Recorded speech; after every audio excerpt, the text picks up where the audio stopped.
unfold.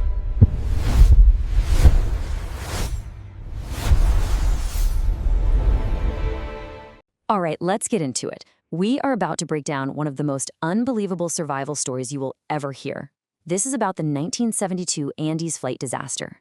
But we're not just going to talk about endurance.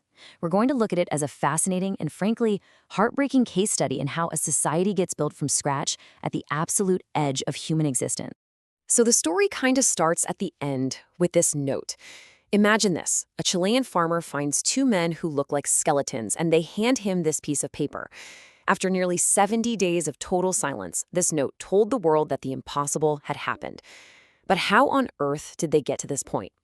To really get it, we have to rewind. You know, everyone calls this story a miracle. And it is.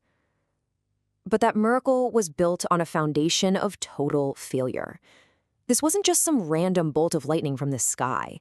No, this was a cascade of very specific, very human mistakes that stranded 45 people in one of the deadliest environments on the planet.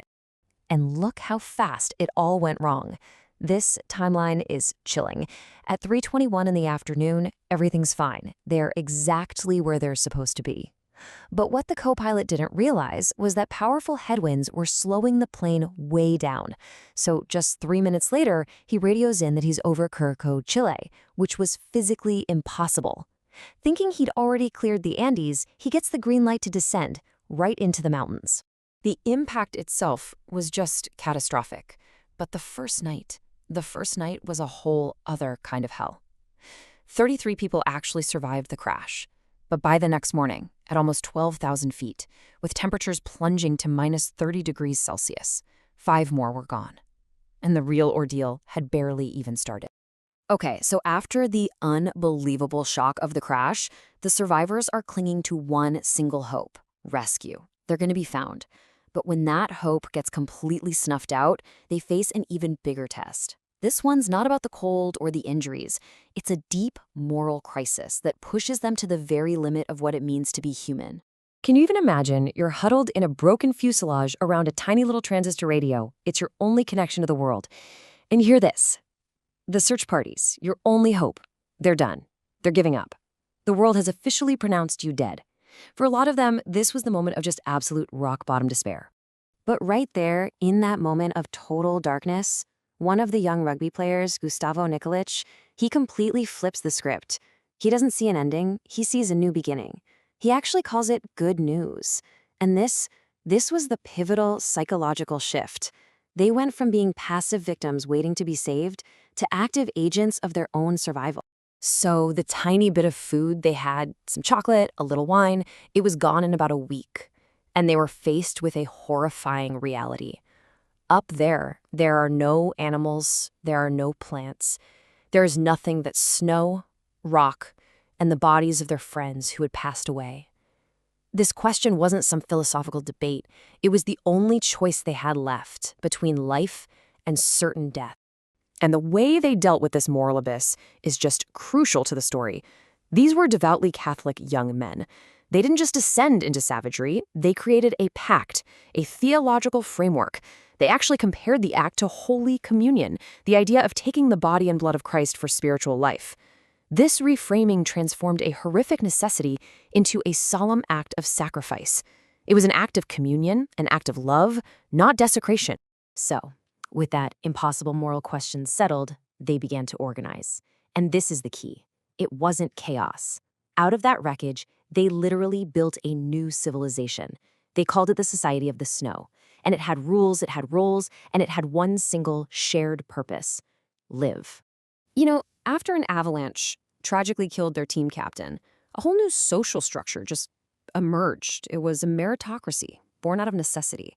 The 3 Strouch cousins, they took on the hardest job imaginable, preparing the food, shielding everyone else from that psychological trauma. The strongest guys were named expeditionaries and got bigger rations to build up strength for the escape. And everyone else, they became workers, handling all the daily jobs that were absolutely essential to keeping everyone alive. And their ingenuity was just incredible. Seriously, dehydration at that altitude can kill you fast, and eating snow is a terrible idea. It drops your core body temperature. So they invented these. Simple, brilliant, and totally life-saving. They took aluminum from the seatbacks, bent them, and created these little solar-powered water melters. Genius! Another huge problem? The glare. The constant, blinding light from the snow causes snow blindness, which is incredibly painful. So, what they do? They made sunglasses.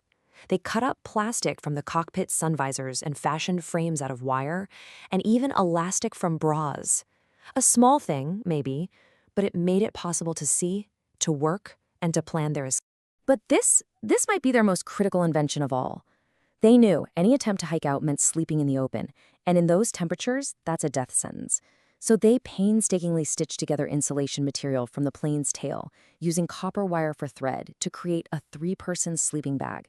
This single piece of equipment is what made the final trek even remotely possible. After 60 days on that mountain, the death of Numa Turcati, who was the last person to pass away, it served as this final, brutal catalyst. They were out of time. They knew they had to leave now or they would all die in that fuselage. And that set the stage for one last, desperate gamble. So, after a grueling 3-day climb up a 15,000-foot peak, Nando Parrado finally reaches the summit. He is expecting, praying to see the green valleys of Chile, but what he saw was this: a soul-crushing, endless sea of white mountains in every direction. They weren't on the edge of the Andes, they were trapped deep in the heart of them. Any hope of a quick escape was just shattered. And faced with that devastating, hopeless reality, Parrado made a choice. He chose action over despair. This quote just captures everything about their spirit. It wasn't about being sure they'd succeed. It was about refusing to just sit there and die. It was about meeting their fate head-on. They would keep walking. So after they were finally rescued, the world called it a miracle. And it was. But if you look deeper, it's so much more than that. It's a really powerful model for understanding who we are when everything is stripped away. 72 days. For 72 days, the 16 survivors held on. 72 days of starvation, of freezing temperatures, of unimaginable loss. And against every odd in the universe, they did it. They lived. So what's the big lesson here? What was their secret? It wasn't rugged individualism. It wasn't every man for himself. Not even close. As you can see, their winning strategy was 100% radical collective altruism. Their survival was a team effort, period. You know, so many survival stories end up in chaos and violence. They turn into Lord of the Flies. But this was the polar opposite. The bonds they already had as a rugby team, that ethos of working together in the scrum, that was the software that ran their society. The strong didn't prey on the weak. They literally carried them. Ultimately, the story of the Society of the Snow isn't just about what happened on some remote mountain 50 years ago. It asks a really fundamental question of all of us. When you take away everything, food, shelter, laws, society, what is left of us? What are we really made of? Their story suggests the answer isn't some savage beast. It's a profound, incredible capacity for love, for sacrifice, and for cooperation. It really makes you wonder what lies at the core of our own humanity.